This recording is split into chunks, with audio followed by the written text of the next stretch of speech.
A2i to collect student data, and that helps us progress monitor for the most part.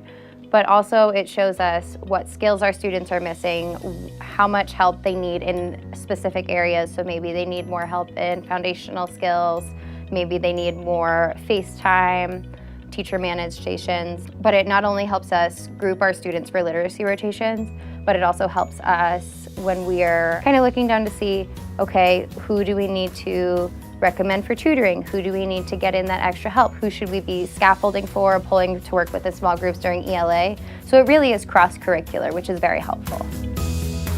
They're all grouped by level and by the skills that they need. We had 6 groups with about five kids in each group, and still rotating in that circle, it worked a lot better. Last quarter, we added in 2nd grade, which kind of threw us for a curveball a little bit because that's putting about 42 kids in a classroom with a lot of moving parts.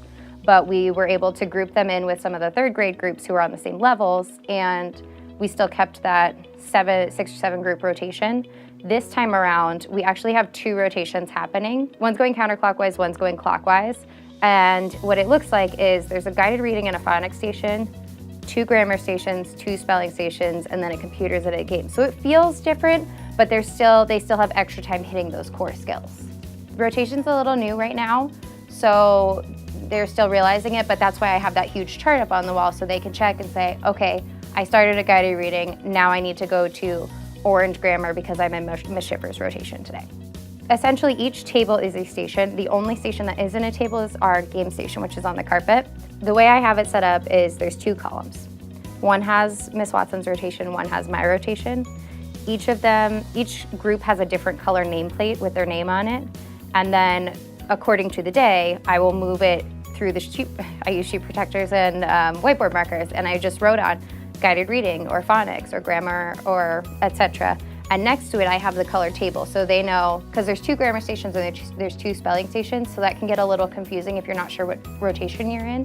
So I just put purple table next to it or red table, and then they know, okay, that's where I need to go, my stuff's gonna be there, I can get it out, I can get started. If I were to describe A2i to a new teacher coming on board to PCA, I would say that the advantages are definitely that it gives you really good, clean data, and that's really helpful in planning for your ELA and your literacy centers. It's also a really user-friendly interface for the students, and it has ready-made lesson plans and activities that are easily incorporated into literacy rotations and that also hit on common core skills that students need.